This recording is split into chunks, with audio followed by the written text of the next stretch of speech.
afternoon Affiliate Summit West. How you guys going? Yeah! All right, I've got good news for you. I've got great news for you. The good news is, according to the organizers, this is the last speaking session of Affiliate Summit West, and I can go on as long as I want. The great news is there's a pub crawl on after this, and it goes on well into the night, so chances are you guys will probably still make it. Don't worry, I'm going to keep it short and sweet. I also want to get out there. So it's really an honor to be here in front of you guys today, because mobile is a passion of mine.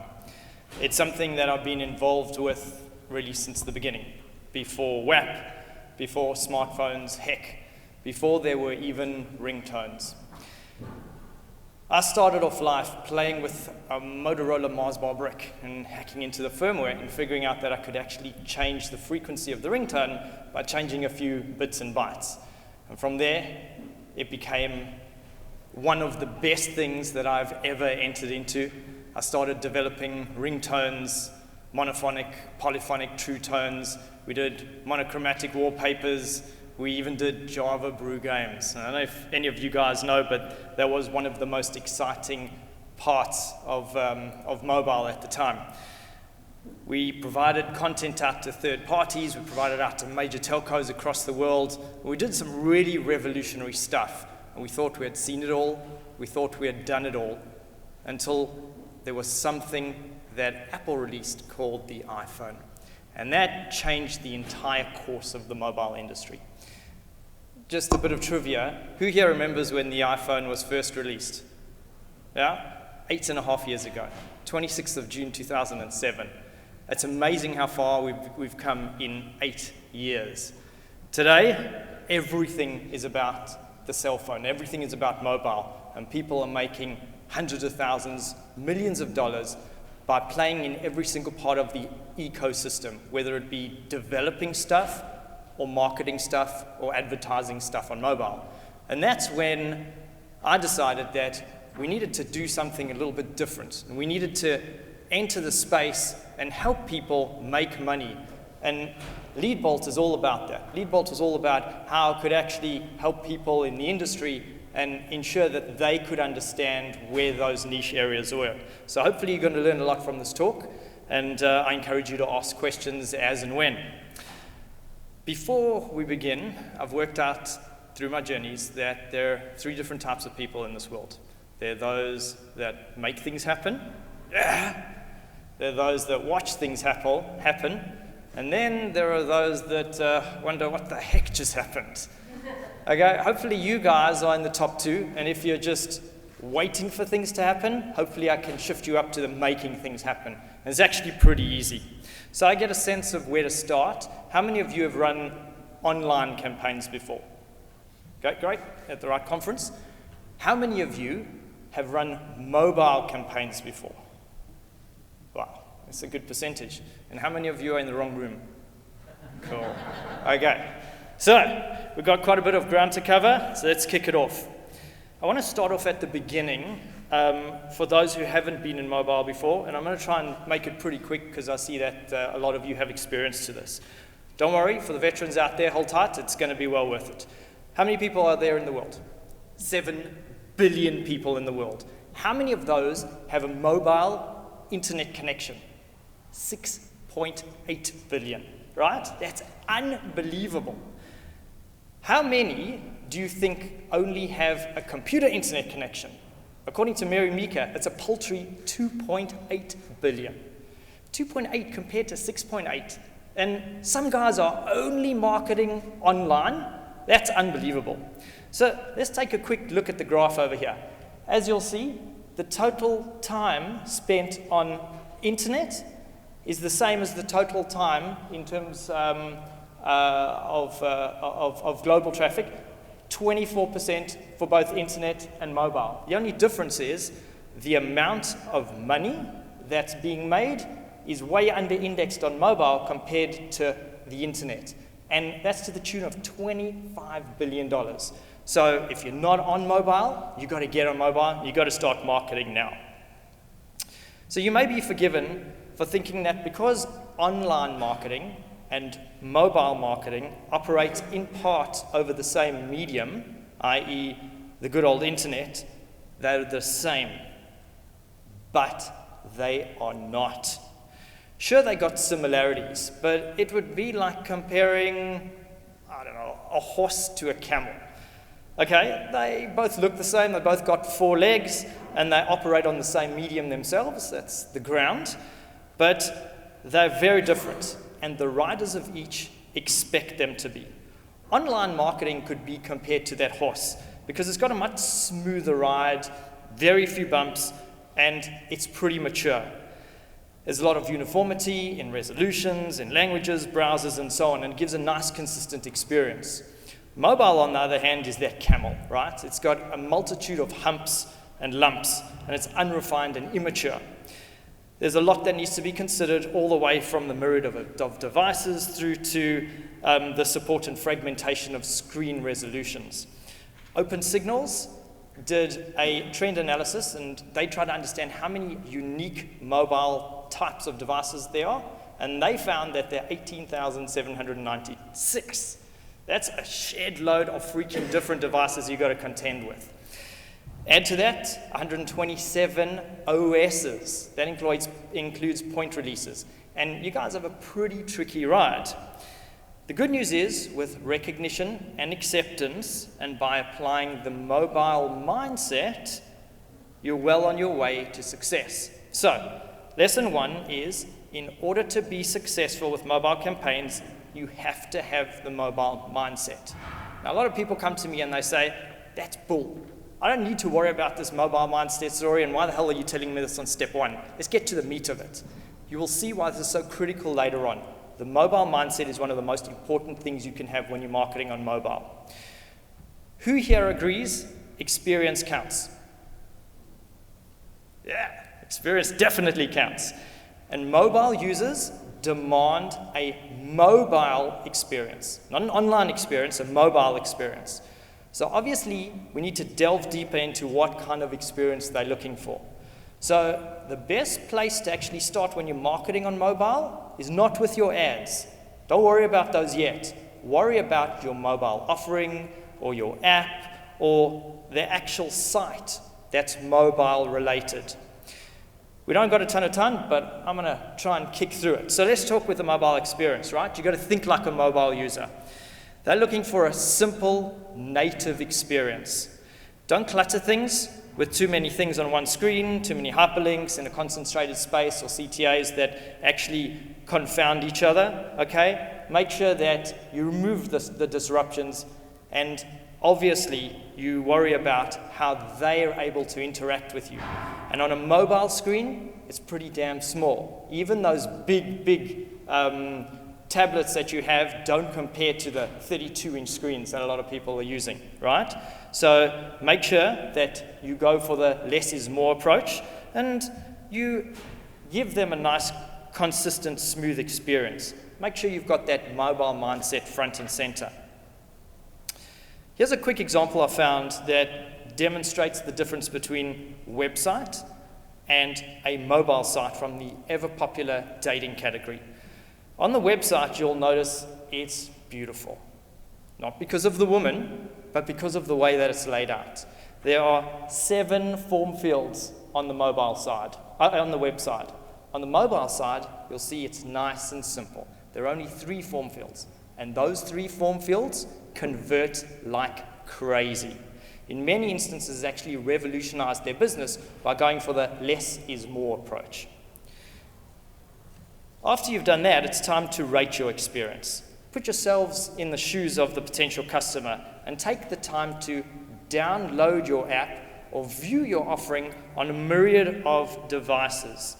How's the UX of everything?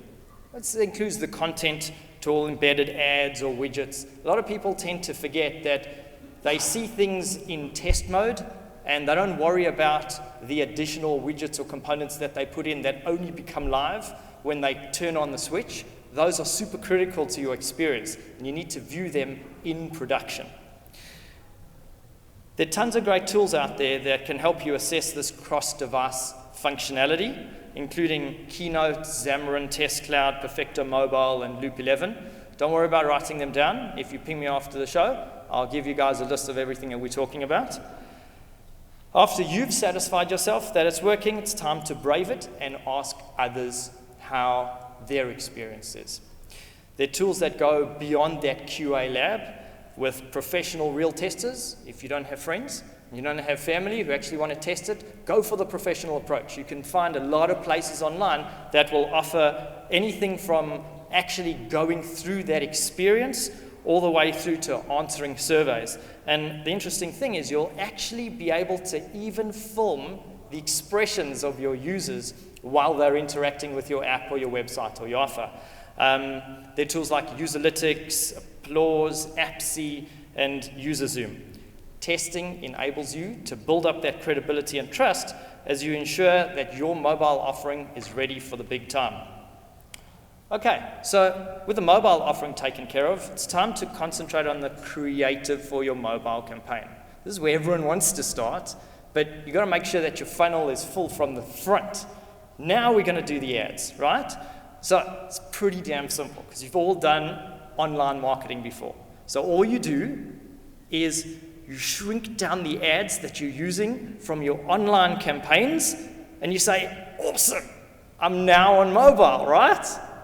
No! Don't fall into that trap. Refer to step number 1. Have a mobile mindset. Remember the reduction in screen real estate and design your ads specifically for mobile. Why? Because it's not just me telling you this. The IAB found that most of their users surveyed preferred ads tailored for mobile versus online. And that's coming from a reputable source, and you guys have to do that. The ad should be, as Don Draper says, simple but significant. Okay, so we're now going to play a cool game called The Good, the Bad, and the Ugly. I love this one because you get to see some of the real-life ads. Let's look at ad number, or ad A. Is that good, bad, or ugly? By a show of hands, good. Wow. Okay, bad. Ugly. I have no idea which talk I'm in. Okay, so strangely enough, this is actually an ugly ad, A. So a lot of people come to me and they say, what the hell are you talking about? You must be colorblind, dumb, and stupid. And I go, no, whoa. It's actually a beautiful, visually appealing ad, but it's ugly in terms of the conversion that it's going to achieve. Why? Is because there's no CTA. There's nothing that helps the user actually understand what is this ad about? Why the hell do I want to interact when I see this within another game? And what's going to force me to actually install it? Let's look at B. Now B, is that good, bad, or ugly? Good. It's good. It's enticing, entertaining. It shows you a little bit more about what kind of game you're going to play. Good brand recognition, and it has the all-important CTA.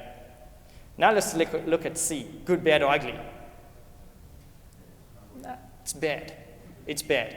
There's no CTA, but I didn't say it's ugly because at the end of the day, it still has a lot of interactive components, and people like to click things that flash, right? How many of you love anything that has a flashing light on it? I don't care what it is, right? If it's flashing, I'm going to buy it. And that's the same thing with users. Now, we should be able to have a lot more experience in rating these ads. A, good, bad, or ugly? Ugly, right? It looks beautiful. Where's the CTA? What's that funny guy with red eyes doing? Now, if it flashes, I might have something, but still, no CTA. Look at B. I love Amazon. It tells you what to do. I'd like to see a stronger CTA. C, unfortunately, is a bit cut off, but there is a CTA over there, and that's not bad at all. And number D, or character D, good, bad, or ugly, absolutely magnificent. Not just because it has Kate Upton, but because it's a great game, and it's got a good CTA, and it covers all the necessary bases for a good ad that converts like crazy. So, we've now identified some great ads. let's quickly discuss the factors and types. On mobile, you actually have a lot more type of choice, from banners, of course, all the way through to audio ads, interstitials, floating, rich media, and video. Many people feel comfortable going straight for the vanilla banner ad types as their first campaign entry. Don't fall into the trap of comfort. Banner blindness on mobiles is real, not to mention annoying. If you're so inclined to use them, though, make them really, really big, like 10 times as big, and convert them into something called a full-screen interstitial. These full-screen interstitials appear at the start of an app and sometimes in between levels. And because they're actually a full screen, they force users to make a choice, to interact in some way or another. And they generally lead to a very high CTR, or click-through rate, of 9.2% compared to the 0.949% for banners. The mother of all mobile ad types, though, is the video ad. It's growing 100% year on year, and it's a must for today's marketers. Who knows which app this is from? Don't be shy. Snapchat. Yeah. If Snapchat believe in it, so should you. So a few interesting facts about videos. Intuitively, you would think that horizontal is probably the best format for a video, but it's actually vertical. Why? Think of the way that people interact with their devices. That's the way they like to see it, and that's the way they like to view it. The ad should be quick, because people have a very short attention span, mostly 15 seconds, I would say. And strangely enough, 90% of users prefer the video to have no sound. And that's generally because they're viewing it in a busy place, a noisy place, in private. They don't want to be disturbed. And all of this because mobile video ads have a 9 times higher conversion rate versus horizontal video ads. So the power of mobile is that it's personal. You get a host more targeting features than online. By determining the best device, carrier, geo, demographic to target, you can more effectively find that perfect user. But wait, that's not all. If you sign up to the right mobile ad network, in the next 5 minutes, you get even more options. Things such as Wi-Fi, retargeting, targets based on similar interests, lookalike modeling, deep linking, seasonality, and so on. You can actually do a lot of cool things by tailoring your ads as well. And many people have found that by using smart relevancy and actually creating an ad that aligns with a festival or a specific time of year like Christmas, or with some kind of event like Super Bowl or New Year's parade, they actually get a much higher conversion when they use this in conjunction with smart targeting.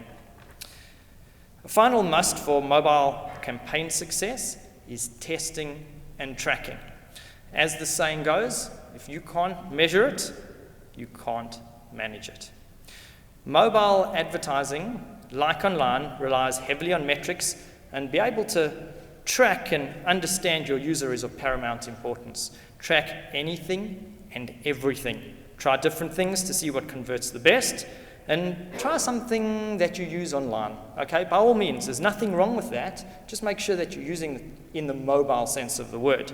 So use your split testing, make sure that you're changing your ads and chopping them up fairly regularly, because people want to be stimulated by different sites, and ensure that you use great tools like Google A/B Tester or Swerve or Rise or any of the myriad of things out there. The mechanisms for measurement are varied. Here's just a quick screenshot so that you can see some of the split testing abilities.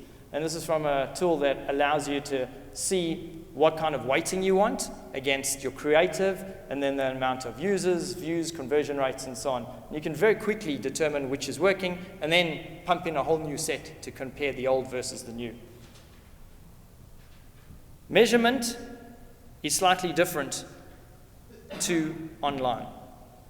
Now, when you look at the mobile space, there's a few little trips and traps, because you can't use the typical cookie approach in many instances. You've got to use like mobile fingerprinting or device IDs. So make sure that you implement a mobile specific solution with strong partners like Tune and AdMob or Kachava.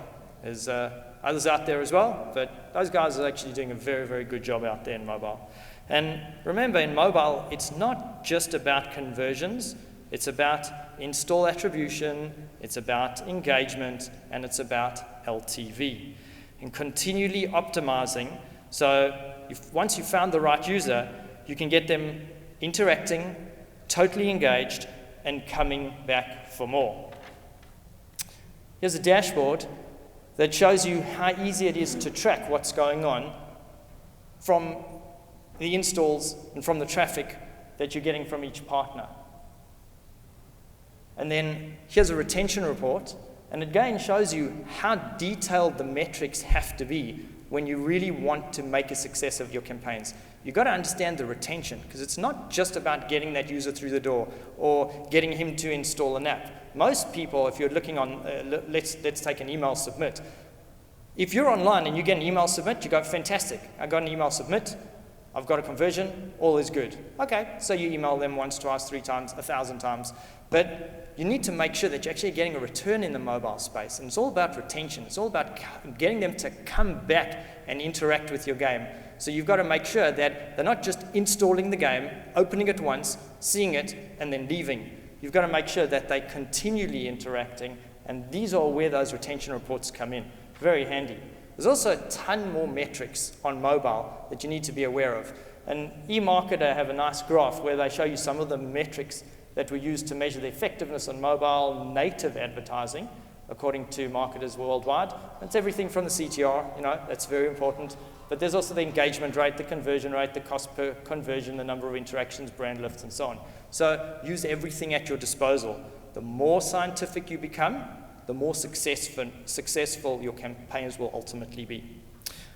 So, with that, we have actually completed the 5 musts to mobile campaign success. Number 1, cultivate the mobile mindset. Number 2, provide the best possible mobile experience you can for your end users. Number 3, ensure that your ads are mobile specific and relevant. Number 4, use all forms of targeting at your disposal, including relevancy. And number 5, test, track, and measure.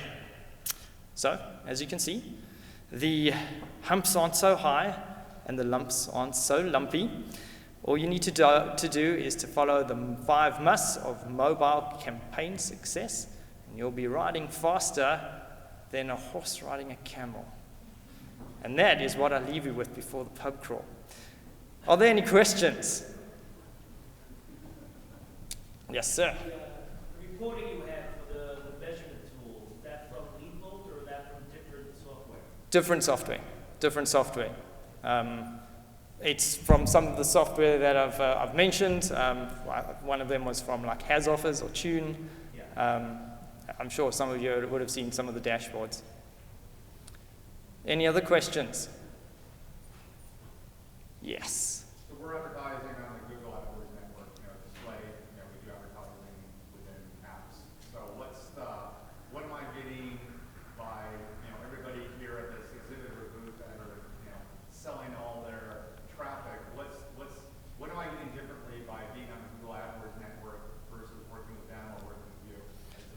Is it quality of traffic? Is it different type of targeting? Yeah, so that's a great question. So a lot of people think that they're just going to use one source of traffic and that'll be sufficient for their needs. They're generally actually getting a fairly decent return, and I think it's good enough. I don't have to worry about it because there can't be anything better. And the interesting thing with mobile is because it's such a fast-moving type of economy, you have partners who are able to align with very, very strong inventory sources and sometimes capture unique parts of the inventory puzzle or inventory pie. So Google, for example, have a good stream of publishers integrated into their network, but they may not have the publishers that are relevant to your offering. So you may want to try a whole lot of other networks out there that have very unique or I'd say primary arrangements with the inventory sources, or that just somehow work towards a niche that works for your audience that you're looking for. Try them. Google is big, but they don't own the world, at least not yet. And there are a lot of good players, good networks. We do a lot of good work with, tens of thousands of publishers who give us their first run on inventory. And because we've got that first run, we can get the best quality for our advertisers. Any other questions? All right, I encourage you to please feel free to drop me an email, drop me a line if you have any questions after the show. And thank you very much for coming to the talk.